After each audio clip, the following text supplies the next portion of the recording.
I have a গভীর প্রশ্ন। সেই প্রশ্নটা হচ্ছে এইটা যে আমার সঙ্গে আজকে একটা খুব বাজে জিনিস হয়েছে। এটা আমি আশা করিনি। আজ 6.5 বছর ধরে আমি দোকান করছি, তো 6.5 বছরের মধ্যে এরকম বাজে একটা অভিজ্ঞতা আমার কখনো হয়নি। আজকে যেটা হয়েছে সেটা হচ্ছে আমাদের ঠাকুরনগরের কোনো এক নেতা মন্ত্রীর বাবা আজকে সকালে আমার দোকানে রিচার্জ করতে এসেছিল। তো তিনি হচ্ছে 460 টাকা রিচার্জ করেছে ভোডাফোনে, আনলিমিটেড কল 84 দিনের জন্য, নেট ছাড়া। তো রিচার্জ করে উনি যে টাকাটা আমাকে দিয়েছে, তো 460 টাকা রিচার্জ করেছে 84 দিনের জন্য, আনলিমিটেড কল নেট ছাড়া। উনি আমাকে 460 টাকায় প্রত্যেকটা 10 টাকার নোট দিয়েছে, প্রত্যেকটা। যাই হোক, ভালো কথা দিয়েছে, আমি গুনে রেখে দিয়েছি। আর তোমরা তো জানো এখনকার 10 টাকার 20 টাকার নোটগুলো একটু ছেঁড়াবোড়া টাইপের, নরম টাইপেরই হয়, সবারই হয়, সব দোকানেই হয়, এটা নিয়ে তো আর আলাদা করে কিছু বলার নেই। কিন্তু আমি গুনে রেখে দিলাম, হ্যাঁ টাকা ঠিকঠাক আছে। উনিও চলে গেল। আমি নাম বলবো না কে, তবে ঠাকুরনগরেরই কোনো নেতা মন্ত্রীর বাবা। আর টাকা দেখে আমার মনে হলো প্রণামী বক্সেরই টাকা হবে, মানে প্রণাম করে মানুষ টাকা দেয় সেই টাকাই হবে, কারণ 460 টাকা সবকটাই 10 টাকার নোট। এটা একটা কেমন ব্যাপার না?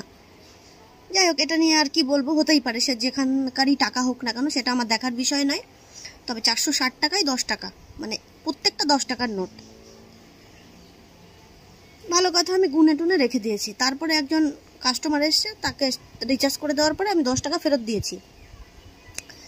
সেই 10 টাকাটা হচ্ছে এইটা।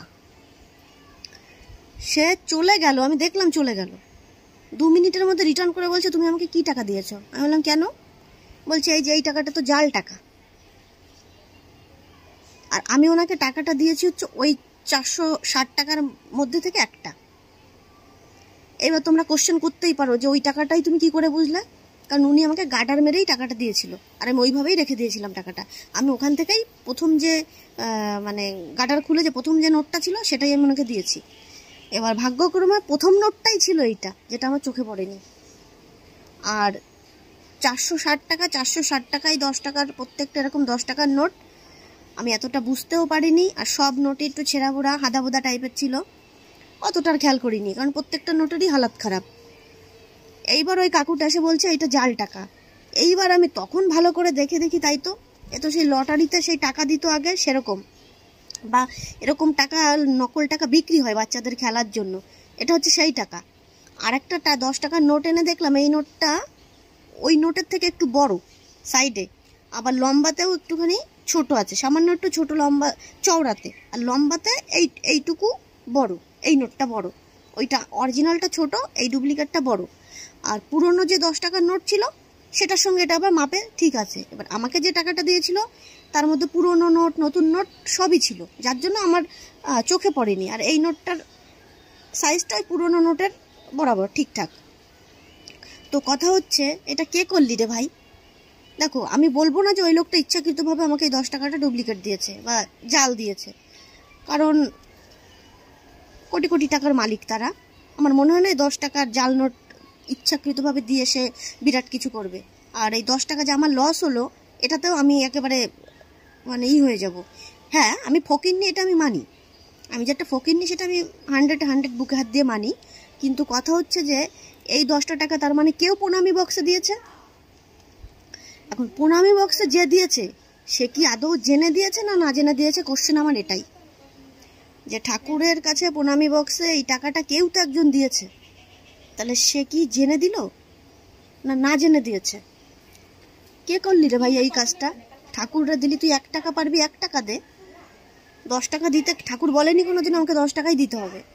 1 টাকা পারলে 1 টাকাই দাও, ঠাকুর তাতেই সন্তুষ্ট।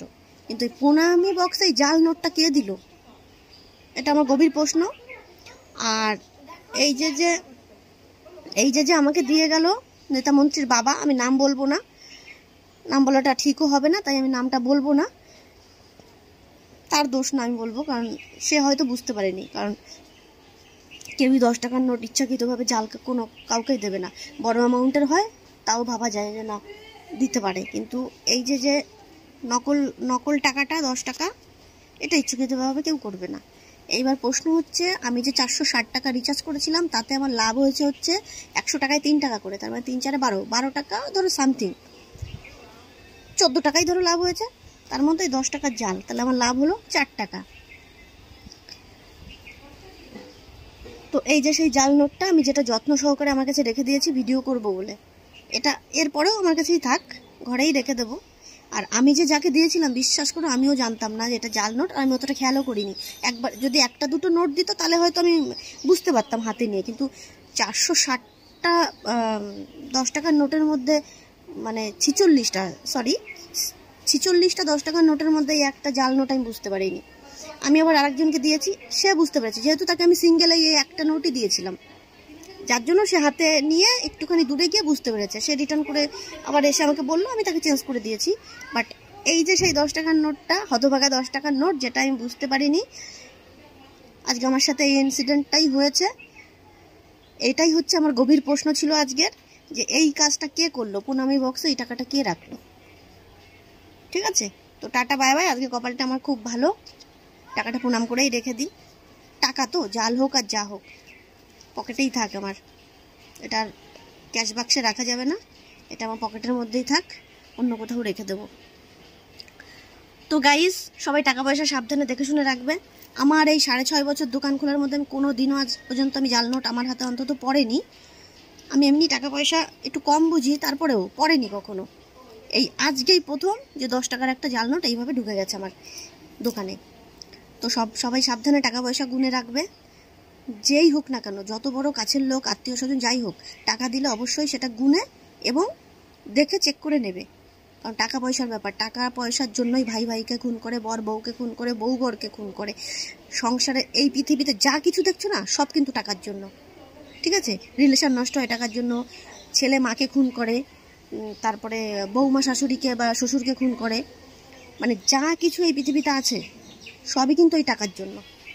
আজকে 2 টাকা রোজগার করার জন্যই আমি বাজারে দোকানে গিয়ে বসি, এত রোদের মধ্যে কষ্ট করে। তাই টাকা যেই দিক না কেন দেখে শুনে নেবে, গুনে নেবে। যত বড় কাছের লোক হোক না কেন, অবশ্যই টাকা গুনে তারপরেই নেবে। বিশ্বাসের উপরে টাকাটা রেখে দিলাম ওটা করবে না, অবশ্যই গুনে নেবে আর চেক করে নেবে। তো আজকের মতো ভিডিও আমার এখানেই, এই পর্যন্ত। Tata bye bye. আমাকে আবার দোকানে যেতে হবে। Bye, love you.